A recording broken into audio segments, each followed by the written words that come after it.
न तस्मै श्री गुरवे नमः। श्री चैतन्य मनोभीष्टं स्थापितं जन भूतले स्वयं रूपः कदा मह्यं ददाति स्वपदान्तिकं। वन्देऽहं श्रीगुरौ श्रीयुतपदकमलं श्रीगुरन् वैष्णवंश्च श्रीरूपं साग्रजातं सहगण रघुनाथं मितं तं सजीवं साद्वैतं सावधूतं परिजनसहितं कृष्ण चैतन्य देवं श्री राधा कृष्ण पादान् सहगण ललिता श्री विशाखामितांश्च। नमो विष्णुपादाय कृष्ण प्रेष्ठाय भूतले श्रीमते भक्तिवेदांत स्वामिनिति नामिने। नमस्ते सारस्वती देवे गौरवाणी प्रचारिणे निर्विशेष शून्यवादी पाश्चात्य देशतारिणे। हे कृष्ण करुणा सिंधु दीनबंधु जगतपते गोपेश गोपिका कंत श्री राधा कंत नमस्तुते। तप्त कांचन गौरांगी श्री राधे वृंदावनेश्वरी वृषभानुसुते देवी प्रणमामि हरिप्रिये। वाञ्छा कल्पतरुवस्य कृपा सिन्धुवैव च पतितानं पावनेभ्यो वैष्णवेभ्यो नमो नमः। नमः वदन्याय कृष्ण प्रेम प्रदायते कृष्णाय कृष्ण चैतन्य नामिने गौरतिशय नमः। ओम नीलाचल निवासाय नित्याय परमात्मने बलभद्र सुभद्राभ्यां जगन्नाथाय ते नमः। जय श्री कृष्ण चैतन्य प्रभु नित्यानंद श्री अद्वैत गदाधर शिवासादि श्री गौर भक्त वृंद। हरे कृष्णा कृष्ण कृष्ण हरे हरे हरे राम राम राम हरे हरे। मुखं करोति वाचालं पंगुलंगायते गिरिं यत्कृपां तमहं वन्दे श्रीगुरुदिनतारिणं। परमानंद माधव श्री कृष्ण चैतन्य ईश्वरम् अजानुलंबित भुज कनकावदातो संकीर्तनैकपितरो कमलायताक्षौ विश्वम्भरो द्विजभरो युगधर्मपालो वन्दे जगत्प्रियकरो करुणावतारो। ओम नमो भगवते श्री कृष्ण चैतन्य चंद्राय। ओम नमो भगवते श्री कृष्ण चैतन्य चंद्राय। ओम नमो भगवते श्री कृष्ण चैतन्य चंद्राय।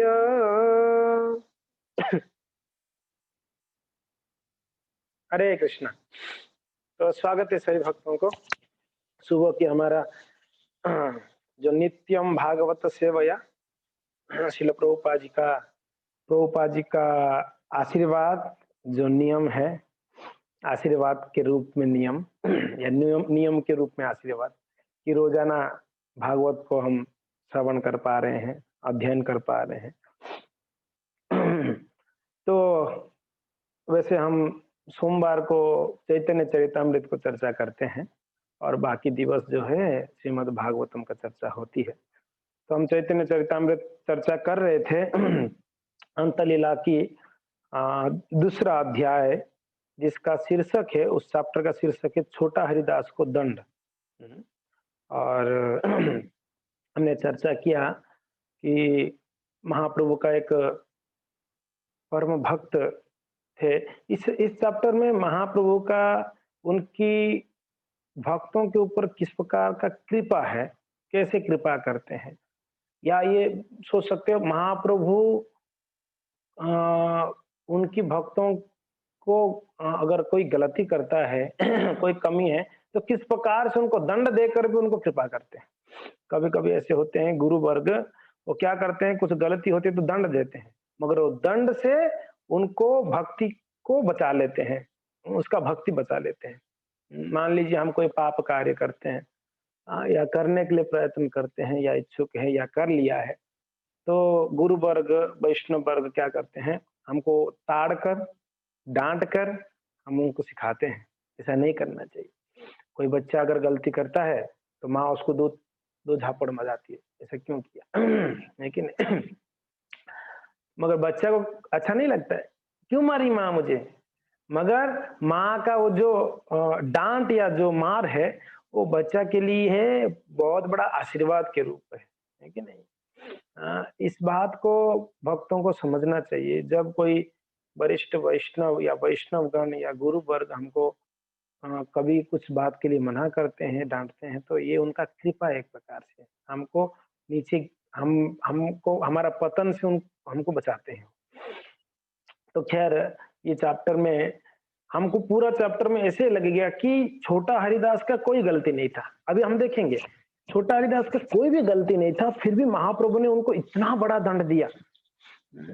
इसमें महाप्रभु का दंड हमारे ओडिया में एक कहावत है, कहते हैं झियो को दंड देई बहू बहू को शिक्षा। बेटी को ताड़ कर बहू को सिक्की, मान लो को एक ही घर में बहू भी है, बेटी भी है, तो माँ क्या करती है, बेटी को कभी-कभी डाँटती है, "क्यों ऐसे यहाँ पर ये बर्तन क्यों रखा है? यहाँ नहीं रखना चाहिए तेरे को।" तो बहू समझ जाती है, यहाँ नहीं रखना चाहिए। बहू को बोलने का ज़रूरत नहीं पड़ा, यहाँ पर बेटी को बोला तो बहू समझ जाती है। एग्ज़ैक्टली ऐसा ही है। इस चैप्टर में महाप्रभु ने छोटा हरिदास को दंड देकर हम सबको सिखा दिए, सारे महाप्रभु के फॉलोवर्स को सिखा दिए कि किस प्रकार से हम बैरागियों को होनी चाहिए, कैसे हमारा व्यवहार होनी चाहिए भक्तों के साथ। तो बहुत सुंदर चैप्टर है। हमने लगभग 108 प्यार तक चर्चा कर चुके हैं ऑलरेडी, तो थोड़ा-सा मैं शॉर्टली बताऊँगा। एक महाप्रभु के एक परम भक्त हुए भगवान आचार्य, महान भक्त है। ये भगवान आचार्य का पिता जो थे वो सतानंद खान, और ये सतानंद खान परम विरक्त भक्त थे, परम वैरागी थे। उनकी 2 पुत्र थे, एक भगवान आचार्य और दूसरा है गोपाल भट्टाचार्य। तो भगवान आचार्य तो महाप्रभु का फॉलोवर है, महाप्रभु के साथ रहते, महाप्रभु का सेवा करते। जगन्नाथपुरी में खास करके जब महाप्रभु अंतलीला में महाप्रभु का जो वर्णन आती है, महाप्रभु उस समय जगन्नाथपुरी में निवास करते हैं। लगभग महाप्रभु 17 साल जगन्नाथपुरी में रहे, और कई सुंदर-सुंदर लीला आप लोगों ने पूरी श्री क्षेत्र परिक्रमा अटेंड किया, उसमें कई ऐसी जगहों में दर्शन परिक्रमा किया हम लोगों ने ऑनलाइन, जब महाप्रभु का लीला स्थली है। तो महाप्रभु ने पुरी में जब लीला करते थे, तो भगवान आचार्य ये तो महाप्रभु की सुंदर भक्त हुए, मगर उनका जो गोपाल भट्ट आचार्य वो काशी गए थे वेद अध्ययन करने के लिए। तो वेद अध्ययन करके जब आए वो पुरी, तब भगवान आचार्य ले गए महाप्रभु से मिलाने के लिए कि महाप्रभु ये मेरा भाई है गोपाल भट्ट आचार्य, उनका आशीर्वाद दीजिए। मगर गोपाल भट्ट आचार्य क्या था, उनका जो फिलोसफी था ना, उन्होंने वेद पढ़ा, मगर उनका फिलोसफी मायावादी फिलोसफी था। मैं थोड़ा पीछे थोड़ा-सा बैकग्राउंड बता रहा हूँ। मायावादी फिलोसफी था। मायावादी फिलोसफी यानी जो भक्ति करके कोई रंच ही नहीं रहता है। भगवान के अस्तित्व को माया समझना या भगवान को निराकार समझना, इस प्रकार। तो गोपाल भट्ट आचार्य का इस प्रकार का जो व्यवहार है महाप्रभु को पसंद नहीं था उनका, इसलिए महाप्रभु कहते हैं ना, मायावादी भाष्य सुनिले होय वो सर्वनाश।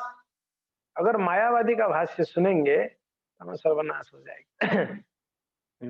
कई ऐसा संस्था अभी है जो मायावाद का बढ़ावा देते हैं, मायावाद का प्रचार करते हैं। यहाँ उदयपुर में भी काफी मायावाद फिलोसफी का प्रचार होती है, और एक मायावाद फिलोसफी का एक संस्था का हेड ऑफिस भी यहाँ है उदयपुर के पास में, अब्बू रोड में है। तो ये लोग मायावादी फिलोसफी इन लोग का, तो ऐसे लोगों का हालांकि कितना अच्छे है ना, ये लोग देखो कितना बैरागी है, व्हाइट कपड़ा पहनते हैं, चप्पल नहीं पहनते हैं, कितना अच्छे हैं ये लोग, कितना बैरागी, देखिए साधु है एकदम, दिखने में भले ही साधु है, उनकी फिलोसफी गड़बड़ है कि नहीं।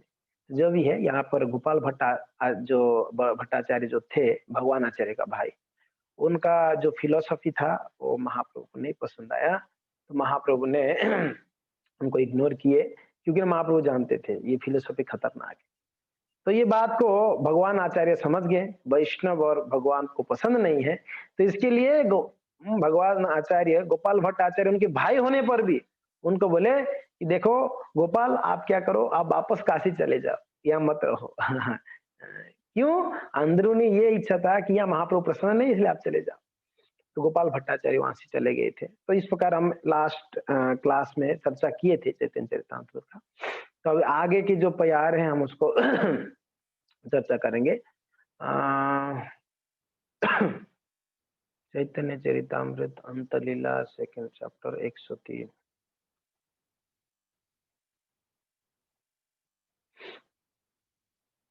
हुँ।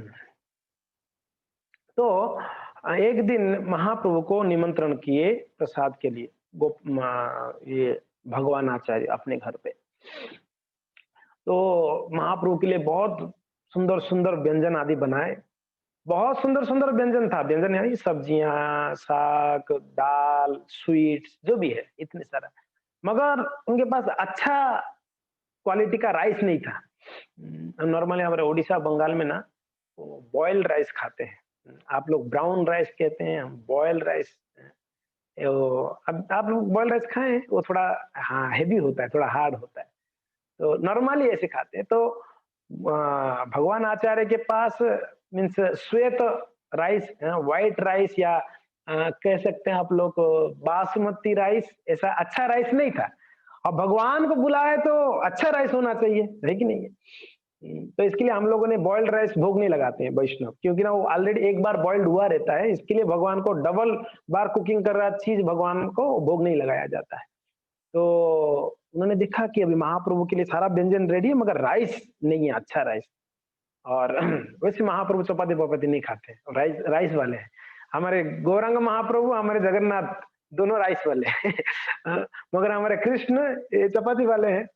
ये आए यहाँ पर वृंदावन में हैं, नॉर्थ में आए तो ये चपाती वाले हैं, चपाती पूरी खाने वाले हैं। और जगन्नाथ जी महाप्रभु उड़ीसा में बंगाल में आए तो वो लोग राइस वाले हैं, है कि नहीं? तो राइस के लिए भगवान आचार्य क्या किए, उन्होंने छोटा हरिदास भी महाप्रभु का एक शुद्ध भक्त थे, परम वैष्णव थे, परम विरक्त थे और वो बैरागी थे। बैरागी यानी ब्रह्मचारी आश्रम, सन्यासी आश्रम को ग्रहण किए हुए। महाप्रभु की जो संगी गण है, महाप्रभु के जो संगी हैं या उनके जो पार्षद है या उनके उनके जो शिष्य हैं, उसमें मेरे हिसाब से 95% गृहस्थ है, शायद 5% ही बैरागी होंगे, ओनली 5%, बहुत कम है। कुछ ही लोग हैं ब्रह्मचारी सन्यासी, बाकी सभी गृहस्थ ही है। तो कभी-कभी कोई गृहस्थ भक्तों के मन में ऐसा आता है कि अरे! मैं अगर ब्रह्मचारी होता या सन्यासी होता तो कितना अच्छा होता ना, मैं अच्छा भक्ति कर सकता था। बोले महाप्रभु के संगियों में सब गृहस्थ थे। वो गृहस्थ होके भी अपनी भक्ति को इतना बढ़िया से उन्होंने निभाए महाप्रभु की सेवा करके। तो ये हम सीख सकते हैं, हम कहाँ पर है वो मायने नहीं रखता है, हम कौन से आश्रम में है, मायने ये रखता है हमारा कॉन्शियस क्या है, हमारा चेतना क्या है। अगर कोई ब्रह्मचारी आश्रम में रह के उसका चेतना भोग में है, तो ब्रह्मचारी आश्रम में रहकर भी वो व्यक्ति जो है भगवान का कृपा नहीं प्राप्त कर पा रहा है। कोई गृहस्थ आश्रम में रह के भी उसका चेतना कृष्ण कृष्ण चेतना है, कृष्ण कॉन्शियस है, तो कृष्ण का कृपा हो पा रहा है घर पे रहकर। इसके लिए ये मायने नहीं रखता है कि कौन कहाँ पर है या कौन-कौन से आश्रम में है। ज़रूर है, संन्यास आश्रम सब सारे आश्रमों से श्रेष्ठ माना जाता है, ज़रूर है। हम संन्यास आश्रम या वैराग्य आश्रम को रेस्पेक्ट करते हैं, ज़रूर है। सन्यासी, ब्रह्मचारी, वानप्रस्थी तीनों वैराग्य आश्रम है। एक ही जो है घर गृहस्थी वाला आश्रम जो है, इसको थोड़ा-सा मीन्स वैराग्यों में नहीं मिलाएगा क्योंकि ना पत्नी बच्चों के साथ रहना। बाकी 3 आश्रम वैराग्य है। पण कहीं पर भी हो हमारा कॉन्शियस क्या है, हमारा चेतना क्या है, इसलिए श्रील प्रभुपाद जी ने ये संस्था का नाम दिए अंतरराष्ट्रीय कृष्ण भावनामृत संघ। कृष्ण कॉन्शियसनेस, जिस संघ में या जिस मूवमेंट में लोग मिलकर कृष्ण के बारे में चिंतन करें 24 आवर्स, तो ये मूवमेंट। तो ये जो हम जिनके बारे में चर्चा कर रहे थे, छोटा हरिदास जी, ये परम विरक्त थे। आपको आप सुन के आश्चर्य होगा, छोटा हरिदास जी कभी कोई स्त्री के साथ मीन्स बात नहीं करते थे। नहीं, परम वैरागी थे और दिन-रात भजन में लगे रहते थे। महाप्रभु की सेवा में, महाप्रभु के चिंतन में, कृष्ण चिंतन में। तो यहाँ पर देखिए, जो भगवान आचार्य है, उनके पास चावल नहीं था।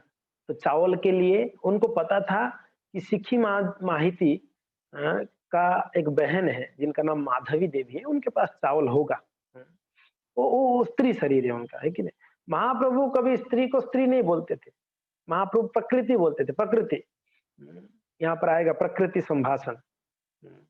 प्रकृति करके कहते थे, क्योंकि ना हम सभी प्रकृति है ना।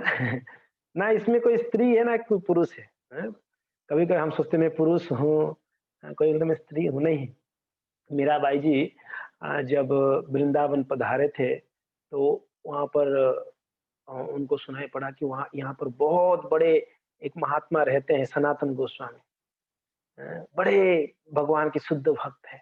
तो मीरा जी गए सनातन गोस्वामी से मिलने के लिए। तो जब सनातन गोस्वामी को मिलने गए तो बाहर कुछ भक्त लोग थे, तो उन्होंने रोका, बोले कहाँ जा रहे हैं? ना सनातन गोस्वामी से मिलना। तो रुको, हम हमारे गुरुदेव को पूछ के आते हैं। तो लोग जाके पूछे, गुरुदेव कोई महिला आई है, स्त्री आई है, आपसे मिलना चाहते हैं, राजस्थान से आए हैं, मेवाड़ से आए हैं। तो सनातन गोस्वामी बोले उनको बोल दीजिए मैं स्त्रियों से नहीं मिलता हूँ, मैं बैरागी हूँ। तो वो लोग आके बोले कि माता जी हमारे गुरुदेव स्त्रियों से नहीं मिलते हैं। तो तब मीराबाई बोले कि अच्छा, कोई दूसरा पुरुष भी आ गया क्या? मैंने तो एक ही पुरुष को जानता हूँ, वो है परम पुरुष भगवान, मेरे नंदलाल, मेरे गिरधर गोपाल है। एक ही पुरुष है ये पूरा संसार में, दूसरा कौन पुरुष आ गया जो स्त्री से नहीं मिलना चाहता है? तो शिष्य लोग जाके तुरंत बोले सनातन गोस्वामी को, स्त्री इस प्रकार से बोल रही है। तो सनातन जी समझ गई कोई साधारण स्त्री नहीं है, बुलाइए उनको। तब उनसे मिले। वैसे मीन्स कहीं वर्णन नहीं है, पर ये वैष्णव लोग कहते हैं कि मीराबाई, कुछ लोग बोलते मीराबाई दीक्षा नहीं ली है, मीराबाई ने वहां पर सनातन गोस्वामी से दीक्षा लिए थे, ये वैष्णव लोग कहते हैं। कहीं वर्णन नहीं है, मगर आप वैष्णव लोग सामने, इसलिए मैं बोल रहा हूँ कि ऐसा हमने सुना है कि मीराबाई ने सनातन गोस्वामी यानी हमारे संप्रदाय से, सनातन गोस्वामी हमारे संप्रदाय से, षड गोस्वामी हमारे संप्रदाय से दीक्षित है। और गिरधर गोपाल की शुद्ध भक्त थी, आप सब जानते हैं। तो जो भी है, प्रकृति कहते थे महाप्रभु, स्त्रियों को प्रकृति कहते थे। तो यहाँ पर भगवान आचार्य छोटा हरिदास ठाकुर जी को कहे कि हे छोटा हरिदास, उनको बुलाकर बोलते हैं मोर नामे सिखी माहितीर भगिनी स्थाने गया। आप लोग भी बोल सकते हैं, बड़े मधुर है, चैतन्य चरितमृत के प्यारे। आप भी प्रयास करिएगा, अंग्रेजी में है और बंगाली, तो कोई बंगाली पढ़ सकते हैं तो आप बोल सकते हैं मोरो नामे सिखी माहितीरा भगिनी स्थाने गया, मोरो नामे सिखी माहितीरा भगिनी स्थाने गया, शुक्ल चावल एक माण आन मागिया, शुक्ल चावल एक माण आन मागिया, माहितीर भगिनी से नाम माधवी देवी, माहितीर भगिनी से नाम माधवी देवी, वृद्ध तपस्विनियारा परम वैष्णवी, वृद्ध तपस्विनियारा परम वैष्णवी। तो यहाँ पर जो भगवान आचार्य थे वो बुलाए, किनको? छोटा हरिदास को बुलाए। देखिए हरिदास आपने नाम सुना है, एक हरिदास आप सुना नामाचार्य हरिदास, है कि नहीं है? यहाँ पर जो हरिदास है ना, ये छोटा हरिदास है, ये और एक भक्त जो महाप्रभु के बड़े सुंदर भक्त हुए। तो उनको भगवान आचार्य बुला के बोले किनको भेजू, किनको भेजू? तो बोले कि छोटा हरिदास को भेजता हूँ। तो उनको बुला के बोले कि छोटा हरिदास आप कृपया जाइए, कहते हैं कि सिखी माहितीरो भगिनी। आप थोड़ा सा गौर से देखिए, यहाँ पर उन्होंने रिलेट कर रहे हैं वैष्णवों से, यहाँ आगे एक प्यार आता है, उसमें कहते हैं महाप्रभु का 3.5 लोग जो है अंतरंग पार्षद हैं। दिखाता हूँ। 103 मैंने बताया था लास्ट टाइम ऐसा। ये देखिए, ये प्यार भी बोल गा लेते हैं। प्रभु लेखा करे जा रे राधिकार गण, प्रभु लेखा करे जा रे राधिकार गण, जगतेर मध्य पात्र 3.5 जन, जगतेर मध्य पात्र 3.5 जन, स्वरूप गोसाई राय रामानंद, स्वरूप गोसाई राय रामानंद, सिक्खी माहिती 3 तारा भगिनी अर्ध जन, सिक्खी माहिती 3 तारा भगिनी अर्ध। तो ये कहते हैं कि पूरा महाप्रभु की जो पार्षद हुए हैं, पूरा जगतेर मध्य, पूरा जगत में जो महाप्रभु के पार्षद, उसमें 3.5 लोग जो है उनके अंतरंग पार्षद हुए। उसमें नाम बोलते हैं, कौन कौन है? एक तो स्वरूप गोस्वामी, स्वरूप दामोदर, दूसरा है राय रामानंद, रामानंद राय, तीसरा है सिक्खी माहिती, ये प्रभु जी 3 हो गए। और एक आधा बोलते हैं कि तारो भगिनी अर्ध जन। तो मन में प्रश्न उठता होगा माताओं के मन में, अरे स्त्रियों को आधा क्यों कर दिया? तो पूरा पूरा भाग होना चाहिए था स्त्रियों को। आप बोलते हैं कि आत्मा तो छोटा बड़ा आधा पूरा नहीं होता है, आत्मा तो शुद्ध होता है। यहाँ पर इस प्रकार से क्यों बताया गया अर्ध जन? स्त्री को अर्ध क्यों बताया गया? भक्ति तो आधा पूरा थोड़ी ना होता है। भक्तों ध्यान रखिए, महाप्रभु आए थे आचरण सिखाने के लिए, तो लोकाचरण के लिए अगर महाप्रभु स्त्री को लोकाचरण के लिए, कि लोग जानते हैं स्त्री का स्तर पुरुष श्रेष्ठ मानते हैं ना, समाज में पुरुष श्रेष्ठ है, स्त्री श्रेष्ठ नहीं मानते। आजकल तो चलो वो ऐसा एक कहते हैं कि स्त्री पुरुष समान है, कम से कम चलो ठीक है, मगर ऐसे था उस समय बाबा, जब महाप्रभु के समय पर लोग स्त्री को ऐसे मानते थे कि स्त्री मीन्स क्यों? क्योंकि ना स्त्री शास्त्र नहीं पढ़ सकती है, स्त्री के पास कम बुद्धि होता है, ऐसे ऐसे कहा करते थे। मगर ऐसा नहीं है। भक्त जब हो गया ये सब नहीं आते उसमें, ये सब बात दे दीजिए। जब भक्त हो गया, भक्त नहीं है तो ये सब हो सकता है। तो जो भी है यहाँ पर अर्धजन बताए गए इसके लिए, क्योंकि ना लोक आचरण के लिए, महाप्रभु आचरण सिखाने के लिए आए थे। महाप्रभु की शिक्षाएं आप देख लीजिए, वो सनातन गोस्वामी के शिक्षाओं देख लीजिए, या रूप गोस्वामी के, या रघुनाथ दास को, सब वैष्णव सदाचार के ऊपर ही शिक्षाएं, सारा का सारा वैष्णव सदाचार। इसलिए चैतन्य चरितामृत हम वैष्णव के लिए एक प्रकार से आप बोल सकते हैं कि लॉ बुक है। एक प्रकार से आप कह सकते हैं चैतन्य चरितामृत तो हमारे लिए औषधि है, औषधि है एक प्रकार से। क्यों? हम लोग भवरोगी हैं, अब भवरोगी के लिए औषध चाहिए, और औषध इसमें बताया गया है। औषध यानी क्या है? कोई बीमारी को ठीक करने के लिए एक होता है क्या लेना चाहिए, दूसरा है क्या नहीं लेना चाहिए, परहेज क्या है और कौन सा दवाई लेना चाहिए, क्या खाना चाहिए क्या नहीं खाना चाहिए, बहुत जरूरी है। कोई भी बीमारी है, अगर आपको सर्दी होता है तो आप कोल्ड चीज, ठंडे चीज मत लीजिए, गर्म चीज लीजिए, है कि नहीं है? अगर किसी को पीलिया होता है तो उसको बोलते हैं आप ये मत लो ये लो, है कि नहीं? तो इस प्रकार से हम सब रोगी हैं, तो हमारे लिए ये जो इंस्ट्रक्शंस है ना, इसीलिए रूप गोस्वामी ने एक किताब लिखे हैं, हम जानते हैं ना, नेक्टर ऑफ इंस्ट्रक्शन ना, नेक्टर उपदेशाम अमृत है ना, नेक्टर ऑफ इंस्ट्रक्शन, राइट? एक नेक्टर ऑफ डिवोशन है और एक नेक्टर ऑफ इंस्ट्रक्शन है, 2 किताब है। ये नेक्टर ऑफ इंस्ट्रक्शन, इंस्ट्रक्शन यानी हिंदी में क्या बोलेंगे? उपदेश, नेक्टर यानी अमृत। ये ऐसे उपदेश हैं जो अमृत पूर्ण है हमारे लिए। है कि नहीं? हमको जो करने के लिए मना किया जा रहा है, ये मत करो, ये उपदेश है, तो वो हमारे लिए अमृत है। क्यों? इसी से हमारा साधना भक्ति हो सकती है। जब साधक होता है, अगर नियम नहीं है तो साधक कैसा है? साधना भक्ति है ही नहीं है। 3 प्रकार की भक्ति का हम कल चर्चा कर रहे थे कि अ, वैधि भक्ति, भाव भक्ति और रागानुगा भक्ति। साधना भक्ति, साधना भक्ति, भाव भक्ति, रागानुगा भक्ति। तो साधना भक्ति में एक वैधि साधना भक्ति और रागानुगा साधना भक्ति 2 प्रकार के हैं। तो जब हम लोग वैधि साधना भक्ति में है, तो अगर जब वैधि साधना भक्ति में है तो विधि विधान नहीं, तो फिर वैधि साधना भक्ति कैसा हुआ? विधि विधान तो जरूरी है।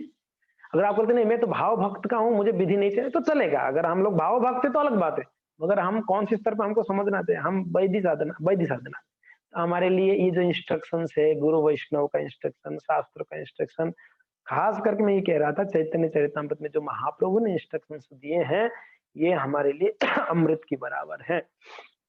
तो यहाँ पर ये चर्चा हो रही थी कि भगवान आचार्य ने छोटा हरिदास को बुलाकर बोले, ये छोटा हरिदास आप जाके कहाँ जाओ? आप सिक्खी माइती की बहन के पास जाओ। एक तो देखिए सिक्खी माइती परम वैष्णव है, महाप्रभु की परम पार्षदों में से एक है। दूसरा उनकी बहन, वो भी महाप्रभु की पार्षद है, आधा भले माना गया है, वो भी पार्षद है। दोनों पार्षदियां रिलेट भी देखो कैसे कर रहे, उनकी बहन है, यानी कहना चाह रहे खतरा बिल्कुल भी नहीं उनके पास आप जाओगे तो।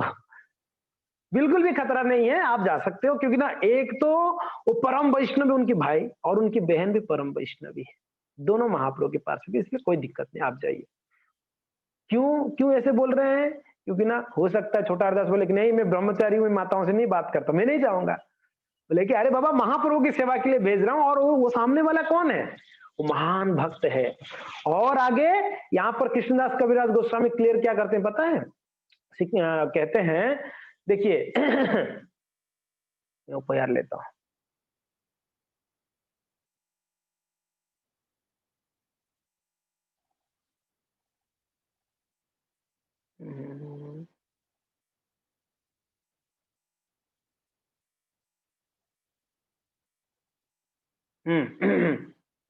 ये देखिए क्या कहते हैं, माई तीरो बगिनी सही नामो माधवी देवी वृद्ध तपस्विनी आर परम वैष्णवी। ध्यान रखिए भक्तों, हरिदास ठाकुर के मन में ऐसी शंका आएगा कि मैं कैसे जाऊं, मैं तो ब्रह्मचारी सन्यासी हूं, मैं माताओं से कैसे बात करूं? तो बोलते कि अरे बाबा, एक तो महाप्रभु की पार्षद गिना रहे हैं, दूसरा कह रहे हैं वृद्ध है, वृद्ध है, एक कोई बूढ़ी को देख के कोई काम विकार नहीं कैसे आएगा? और इतना ही नहीं, ओनली नॉट, सिर्फ वृद्ध भी नहीं है, तपस्वी नहीं है, परम तपस्वी है। और आगे कहते हैं कि उतना ही नहीं है, वो वैष्णवी है। तपस्वी नहीं है, तपस्वी नहीं, वैष्णवी समझ रहे हैं ना? तपस्वी यानी तपस्या करना, हाँ? और वैष्णव यानी भगवान का परम वैष्णव है। तो 3 यहाँ पर उनका मीन्स परिचय देते हैं माधवी माता जी का। एक तो वृद्ध है, एज है, बूढ़े हैं, और एक तपस्विनी है और एक वैष्णवी है। तो इसके लिए अगर कोई कामुक व्यक्ति भी इस ऐसा ऐसा महिला को देखेंगे, ऐसा भक्त को देखेंगे, उसके अंदर काम विकार नहीं आएगा। एक तो वृद्ध है, दूसरा है साध्वी है, तपस्विनी और वैष्णवी है। तो इसके लिए माधवी देवी को उन्होंने भेजा कि हम सॉरी छोटा हरिदास को भेजे, आप जाओ और माधवी देवी के पास। किसके लिए? आप उनके पास जाके चावल ले आना, अच्छा वाला। इसके लिए महाप्रभु के लिए कितना लाना है? 1 को मानो गाँव माणो होता ना, नहीं माणो थे ना, माणो हुआ था। यहाँ पर प्रभुपाद जी क्या बोलते हैं, माणो को कितना बोल रहे हैं यहाँ पर? 1 को माणो यानी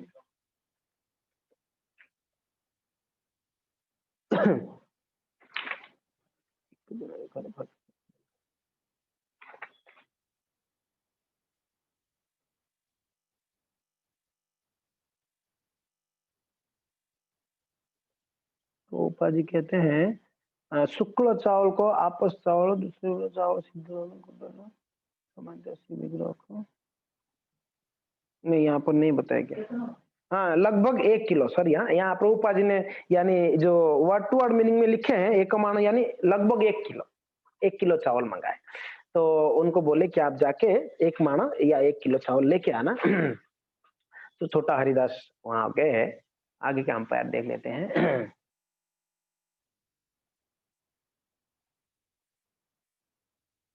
हाँ, थार थानी तांडुल मागी आनिल हरिदास। हरिदास के ध्यान रखिए, हरिदास उतना ही बोले जितना भगवान आचार्य बोले थे, जाके इतना ही बोलना, महाप्रभु के लिए चावल चाहिए।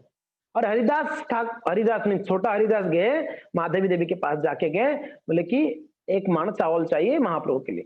तांडुल देखिए आचार्य अधिक उल्लास, जब चावल देखे तो भगवान आचार्य बहुत प्रसन्न हुए, अरे बहुत बढ़िया चावल लाया, महाप्रभु तो मीन्स आनंद से लेंगे, मीन्स बहुत खुश होंगे महाप्रभु जब प्रसाद लेंगे। हाँ आगे कहते हैं, स्नेह रांधिल प्रभुर प्रिय जय व्यंजन, देउल प्रसाद आड़ चकिलंबु सलवन। महाप्रभु दोपहर को लेते थे प्रसाद, सुबह नहीं। सुबह अपना जपा वगैरह सब करते, महाप्रभु तो ऐसे 24 आवर जपा करते उनका ऐसा नहीं कि सुबह 5:15 से 7:15 बजे तक महाप्रभु जप करते थे 2 घंटे, ऐसे नहीं है। महाप्रभु तो दिन भर जप करते थे। महाप्रभु जो भोजन लेते थे वो दोपहर को, यहाँ से पता चलता है वो क्या करते, जब दोपहर का भोग किनको लगता था, जगन्नाथ जी को, जो राजभोग कह सकते हैं, राजभोग, तो महाप्रभु वहां से जाते थे, जगन्नाथ जी का दर्शन करते थे, वहां से प्रसाद लेते थे, प्रसाद लेके हरिदास ठाकुर के पास जाते थे, हरिदास ठाकुर को प्रसाद देके वहां बातचीत करते वापस आते थे। समुद्र स्नान करते थे इस प्रकार से पहले समुद्र स्नान करके जगन्नाथ मंदिर आते, दर्शन करके प्रसाद लेके फिर जाते थे हरिदास ठाकुर ऐसा। तो यहाँ कहते हैं कि महाप्रभु जब दोपहर के बाद देउल प्रसाद, मंदिर का प्रसाद का जब समय होगा, भगवान को भोग लग गया, तब महाप्रभु क्या के मध्यान्ह आसिया प्रभु भोजन बसिला, साल्यान्न देखी प्रभु आचार्य पूछिला। दोपहर का है महाप्रभु, इनविटेशन था ना, इनविटेशन महाप्रभु को एवरीडे का इनविटेशन होता था, डेली रोज कोई ना कोई भक्त इनवाइट करते थे प्रसाद लेने। और अगर कोई घर पे नहीं बना पाता तो क्या करते, वो पैसा देके मंदिर से प्रसाद, जगन्नाथ प्रसाद लाके महाप्रभु को प्रसाद खिलाते। ऐसे भी हो सकता है। मान लो आप मीन्स आपके घर पे इतना शुद्धता से मेंटेन नहीं होते, तो कोई वैष्णव से आप प्रसाद लाके आप वैष्णव को खिला सकते हैं, ऐसे करते तो ऐसे पुरी में हुआ करता था। जो घर में नहीं बना पाते थे वो जगन्नाथ मंदिर, और घर पे बनाने के बाद भी जगन्नाथ मंदिर से प्रसाद लाते थे। महाप्रभु को जगन्नाथ जी का प्रसाद बहुत प्रिय था। तो यहाँ पर महाप्रभु आके बैठे और उनका नजर चला गया किसके ऊपर है, व्हाइट राइस, एकदम फर्स्ट क्लास राइस दिखने में, थोड़ा बड़ा बड़ा एकदम बासमती राइस है, कितना बढ़िया खिला हुआ रहता है। महाप्रभु बोले, अरे इतना बढ़िया राइस कहाँ से लाया? महाप्रभु तुरंत पूछ लिए कहाँ से लाया, जिज्ञासा किए।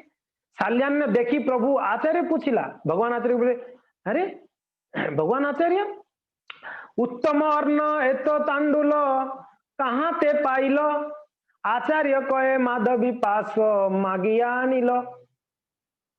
कहाँ से लाया इतना बढ़िया राइस फर्स्ट क्लास? तो भगवान आचार्य बोले कि महाप्रभु माधवी देवी के पास से लेके आए। माधवी देवी के पास से लेके आए? कौन गया था? कौन गया लाने के लिए? माधवी देवी के पास कौन गया? महाप्रभु कहते प्रभु कहे कौन जाए मागिया नीलो,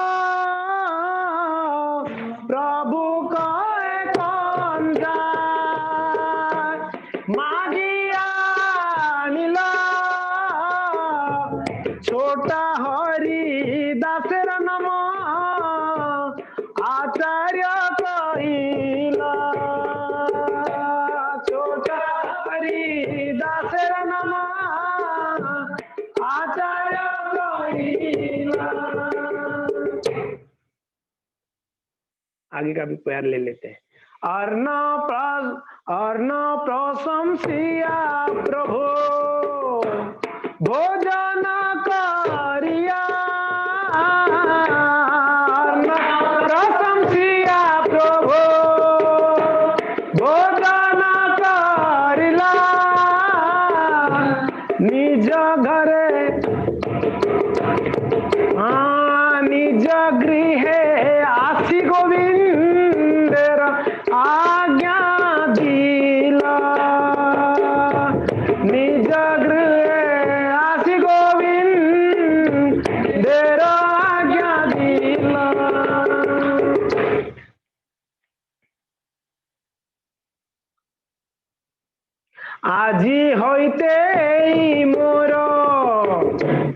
आज्ञा पालिब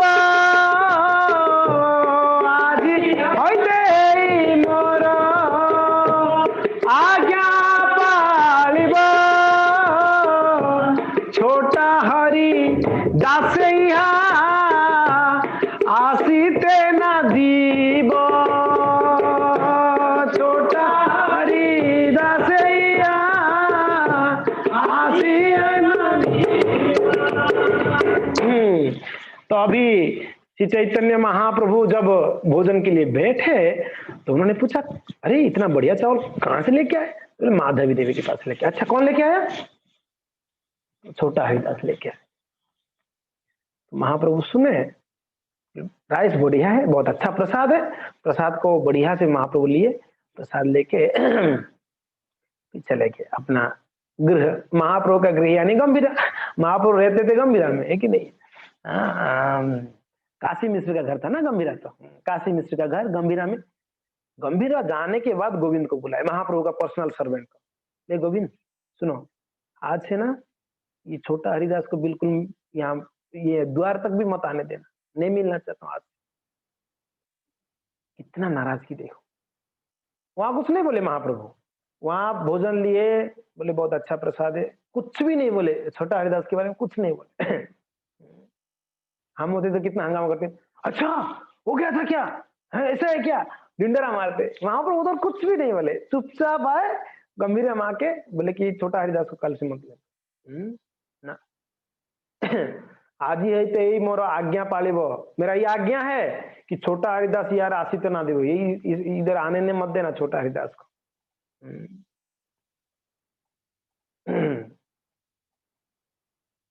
आपको लगता है ना कितना कठोर हृदय होगा महाप्रभु का? क्या कर दिए ऐसे छोटा हरिदास जी जो महाप्रभु ने उनको इस प्रकार से दंड दे दिया, आने मत देना, मैं उनको मुंह देखना नहीं चाहता हूँ। क्या हो गया? द्वार मानो होइला हरिदास दुखी होइले मने की लागिया द्वार माने केहो नहीं जाने। गोविंद बोले कि महाप्रभु हो क्या गया? आप बोले वो नहीं बता सकता हूं मैं उससे बस उसको नहीं देखना चाहता।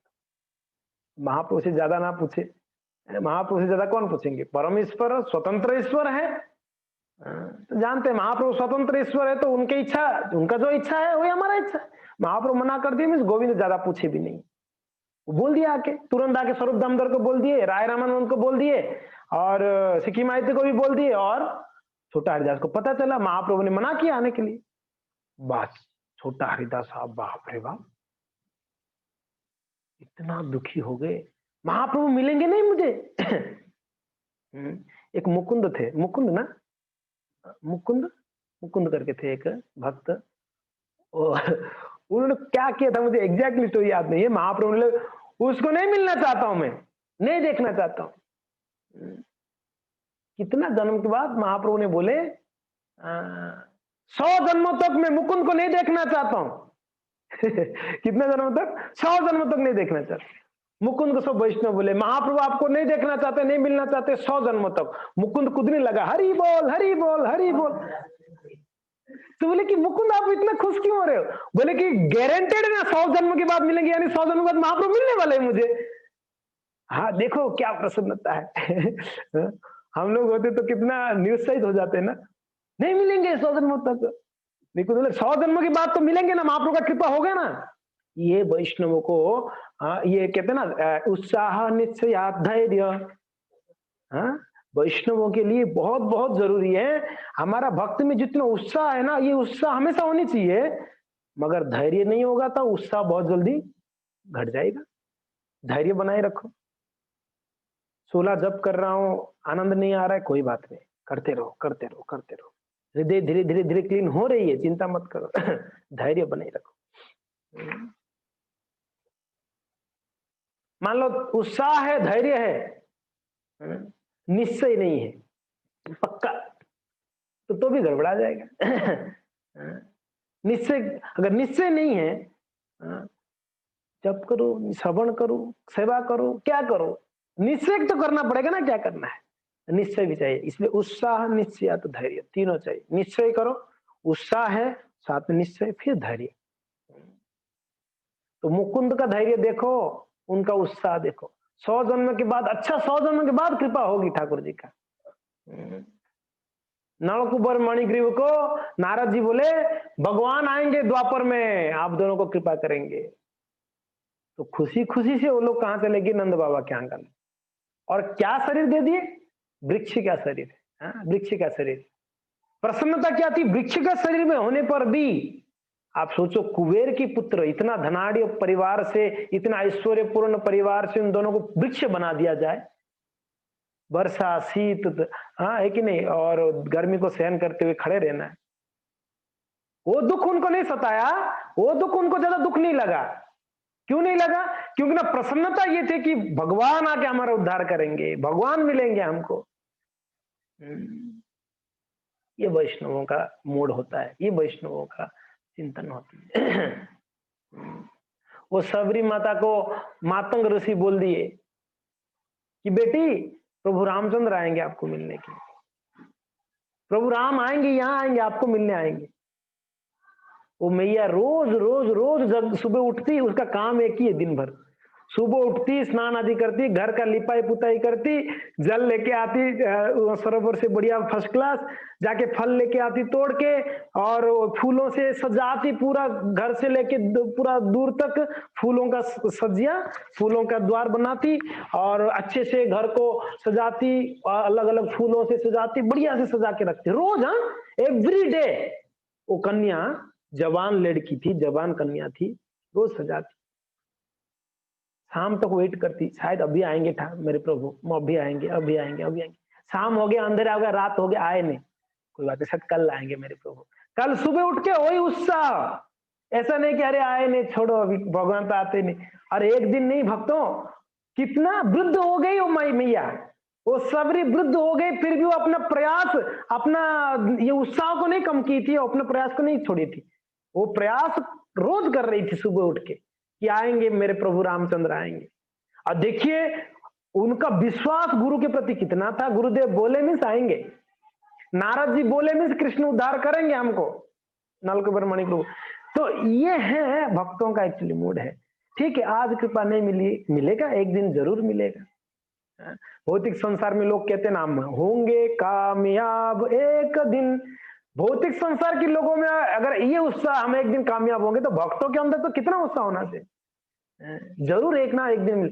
कोई बात नहीं, इस जन्म में नहीं होगा तो अगले जन्म में तो जरूर मिलेगा, अगले जन्म में तो अगले जन्म में मिलेगा, मिलेगा जरूर। हमने जो कार्य करे हैं, ये कार्य का वृथा फल नहीं है, यानी ये वेस्ट नहीं जाएगा हमारा प्रयास। भगवान ने प्रयास देखते हैं, मैया जसोदा का प्रयास देखे भगवान ने कृपा कर दिए। तो यहाँ पर छोटा हरिदास यहाँ पर वर्णन आता है कि महाप्रभु ने बोले कि नहीं मिल रहा, इतना कठोर उनको दंड दी गई। छोटा हरिदास सुनकर इतना दुखी होंगे। जिनको प्राण है उनको देखने नहीं दिया जाएगा तो कितना दुखी होंगे। जैसे उस दिन मदन मोहन को कह रहे थे, विवेक प्रभु एक दिन भी नहीं दर्शन करते तो रह नहीं पाते हैं, वैसा हमारा कब भाव आएगा, है कि नहीं?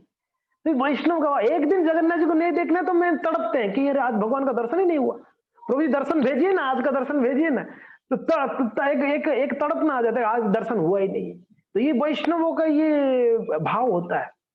तो यहाँ छोटा हरिदास, हमको तो चलो जगन्नाथ जी हम मंदिर नहीं तो कम से कम मोबाइल में दर्शन करते हैं। जो स्वयं भगवान के साथ रहे हैं, जो भगवान के साथ लीला किए हैं, भगवान के साथ बैठ के खाए हैं, भगवान के साथ बात किए हैं, चैतन्य महाप्रभु के साथ भगवान स्वयं है, वो एकदम अचानक से बोलेंगे आज से मैं मिलना नहीं चाहता हूँ, मुझे मिलना ही, मैं बात नहीं करूंगा, देखना नहीं चाहता हूँ, क्या क्या हाल होगा बताइए? हृदय विदीर्ण हो जाएगा। छोटा हरिदास का ऐसा स्थिति हुआ। भक्तों, छोटा हरिदास खाना पीना बंद कर दिए। जब तक महाप्रभु का कृपा नहीं होगी, दर्शन नहीं होगा, तब तक मैं खाऊंगा नहीं, पीऊंगा नहीं। ऐसा दृढ़ व्रत कहते हैं ना, दृढ़ व्रताम, दृढ़ व्रत ले ली, नहीं खाना। और यहाँ छोटा हरिदास ठाकुर जी रो रहे द्वारे मानो होया, दुखी होकर द्वार में, क्योंकि अंदर तो एंट्री नहीं है, द्वार के बाहर ही बैठ के बड़े दुखी होकर रोते। 3 दिन होइला हरि दास करे उपवास,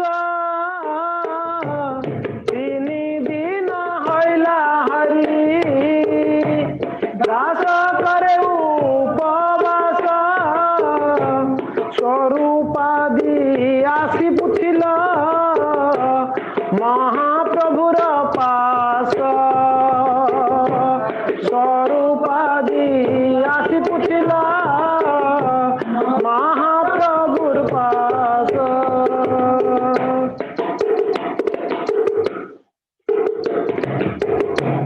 कोन अपराध प्रभु कोइला हरि दस कोन अपराध प्रभु कोइला हरि दस की लागिया द्वार मना मना की लागिया द्वार मना करे उपवास की लागिया द्वार मना करे उपवास।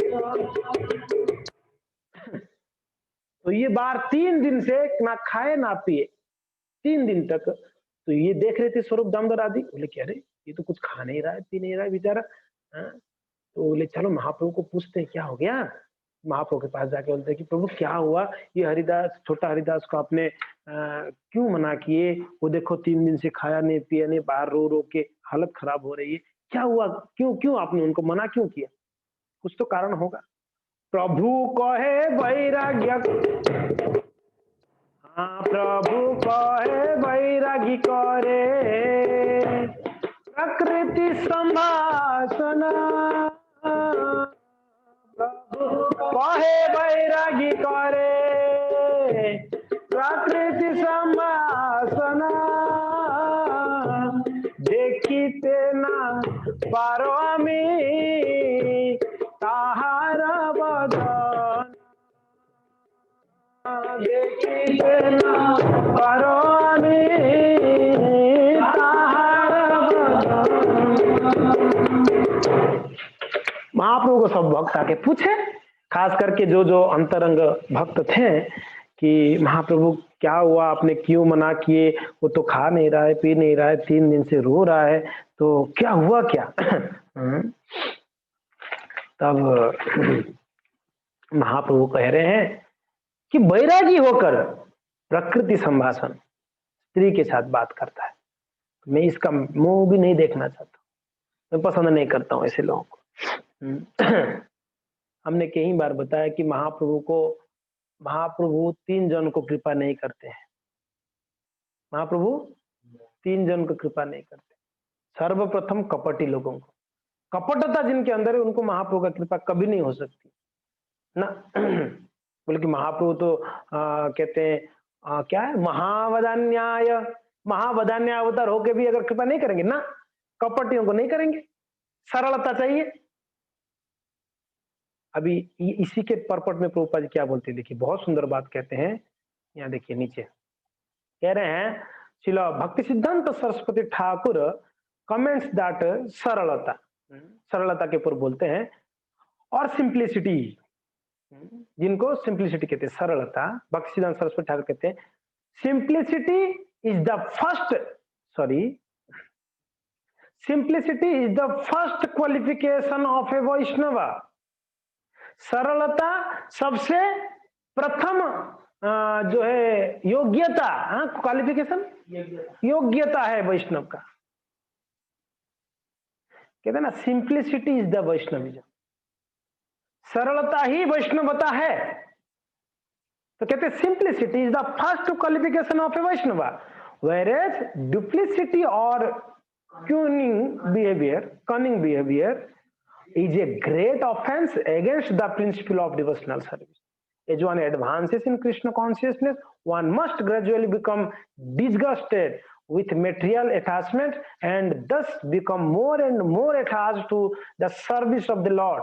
If one is not factually detached from material activities but still proclaims himself advanced in devotional service, he is cheating.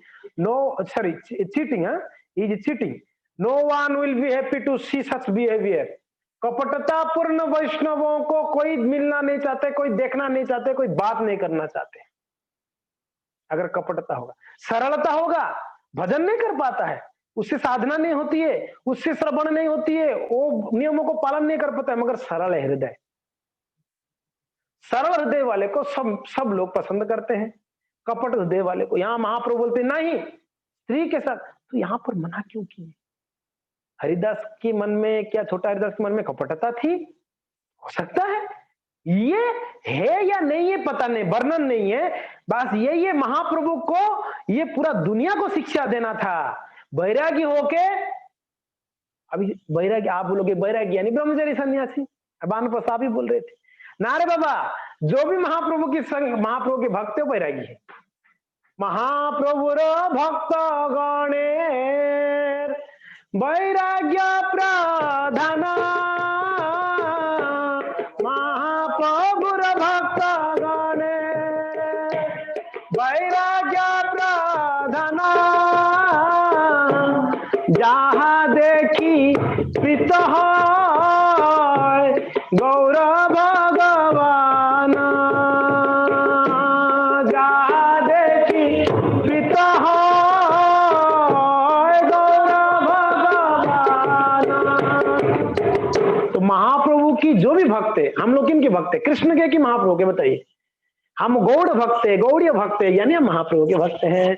महाप्रभु के भक्त यानी वैराग्य प्रधान है, सभी वैराग्य। और गृहस्थ वैराग्य, गृहस्थ सन्यासी, गृहस्थी वैराग्य, ब्रह्मचारी वैराग्य, सन्यासी वैराग्य, वानप्रस्थी वैराग्य, इसमें सभी वैराग्य, क्योंकि ना महाप्रभु के भक्त। तो इसके लिए ये उपदेश सबके लिए है। तो बोले कि प्रभु जी फिर तो हम तो स्त्री के साथ रहते हैं घर पे, तो क्या करें, बात ना करें? नहीं नहीं, ध्यान रखिए, यहां पर वो बात नहीं, यहां पर कहा जाता आसक्ति क्या बात है। अगर ब्रह्मचारी सन्यासी अगर कोई स्त्री के प्रति आसक्त होता तो ये तो पाप है, सीधा सीधा। अगर कोई ब्रह्मचारी सन्यासी कोई स्त्री के प्रति आसक्त होता है तो ये पाप है। अगर कोई गृहस्थ स्त्री के प्रति आसक्त होता है वो पाप नहीं है, मगर उसकी भजन में बाधा है। ध्यान रखिएगा अंतर। अगर सन्यासी ब्रह्मचारी आसक्त होता है तो ये तो पाप है, सीधा सीधा। अगर कोई गृहस्थ अपनी स्त्री के प्रति आसक्त होता है, क्योंकि ना भजन मार्ग निरासक्त मार्ग है, बैरागी मार्ग है भजन मार्ग, उसमें आसक्ति का कई स्थान ही नहीं है कहीं पर। वो स्त्री के प्रति हो, बच्चों के प्रति हो, या कोई धन संपत्ति के प्रति हो, आसक्ति का कोई इसमें स्थान नहीं है। तो इसके लिए तो कैसे होगा? इसके लिए हमारे वैष्णव प्रभुपाद जी कहते हैं, स्त्री को, बच्चों को, धन को कृष्ण का मानो। आपको जिम्मेदारी दिया गया, उनका भरण पोषण करो, रेस्पॉन्सिबिलिटी लो, उनको भरण पोषण करना। और आपका भोग्य वस्तु ना मानकर उनको कृष्ण का भोग्य वस्तु मानकर कृष्ण की सेवा में लगा दो, क्योंकि ना ये है कृष्ण की, ये पत्नी कृष्ण की, बच्चे कृष्ण के, तो इनके सेवा में लगा दो, है कि नहीं? भक्ति विनोद ठाकुर कभी उनकी मीन्स पत्नी से सेवा नहीं लेते थे, ऐसे हमने कहीं सुना था। वो खुद अपना कपड़ा धोते थे, सब करते, लेकिन नहीं, ये कृष्ण की सेविका है, मेरा सेविका नहीं है। भक्ति विनोद ठाकुर छोड़ दो, मदन गोविंद को पता होगा, वो प्रभुपाद जी की एक शिष्य थे, प्रभु जी क्या नाम था, फालिनी माता जी और उनके हस्बैंड प्रभु जी, है ना, फालिनी माता जी और प्रभु जी। हाँ मैंने सुना, मुझे मदन गोविंद को कह रहे थे कि प्रभु जी जो है माता जी से कोई सेवा नहीं लेते, खुद करते हैं सारा सेवा, खुद का कपड़ा खुद धोते हैं और खुद का सब कुछ खुद करते हैं, प्रेस भी खुद करते हैं अगर करना होगा तो। ग्रेट वैष्णव से क्यों, उनका भाव क्या है कि ये जो स्त्री है, ये स्त्री शरीर में जो भक्त है, ये कृष्ण की सेविका है, मेरा नहीं, तो इसलिए कृष्ण की सेवा में लगा दे। भोग बनाओ ठाकुर जी के लिए, श्रृंगार करो ठाकुर जी का, आप भगवान के लिए कपड़ा बनाओ, फूलहार बनाओ, इस सेवा में लगा दे। जो भी है, यहाँ पर प्रसंग ये चल रहा था कि यहाँ पर महाप्रभु कहते हैं प्रकृति संभाषण, यानी आसक्ति की बात है। आसक्ति की बात, अगर आसक्त होंगे तो ये हमारे भजन में बाधा है ही है, इसको ध्यान रखना चाहिए। तो खैर नेक्स्ट क्लास में आगे का, नेक्स्ट मंडे को आगे का हम श्रवण करेंगे। आज समय हो गया, यहीं पर विराम देते हैं। धन्यवाद। हरे कृष्ण। श्री चैतन्य चरितामृत की जय, श्रील प्रभुपाद की जय, श्री चैतन्य महाप्रभु की जय। कमेंट्री है प्रभु जी का, जिज्ञासा नहीं। यस प्रभु जी। ये जो 3.5 अंतरंग पार्षद बताए जी, दो तो समझ आता, ललिता विशाखा है, राय रामचंद्र राय और ये लक्ष्मी महती और माधवी देवी कौन है इस लीला में? तो ये सिक्खी महती इसमें गौर गणदेश दीपिका में बताया गया, वो राग लेखा करके एक गोपी है, राग लेखा। और जो माधवी देवी है वो है काला केली करके एक सखी है भगवान का, कला केली। हाँ, तो ये भी भगवान की पार्षद ही है। राग लेखा और कला के लिए। Thank you. ठीक है, धन्यवाद। समय हो गया है। Thank you so much. Hare Krishna. तो अभी आप सबसे निवेदन है, रोज़ भागवतम क्लास होगी सुबह 8 से 9। तो आज मैं थोड़ा लेट किया तो मैं क्षमा चाहता हूँ। तो कल से मैं समय से चालू होके समय से खत्म हो जाएगा। आप लोग को लेट नहीं करेंगे हम, ठीक है? धन्यवाद। हरे कृष्णा। शिल प्रभुपाद की जय। वांछा कल्पतरुभ्यश्च कृपा सिन्धुभ्यो पतितानां पावनेभ्यो वैष्णवेभ्यो नमो नमः। अनंत कोटि वैष्णव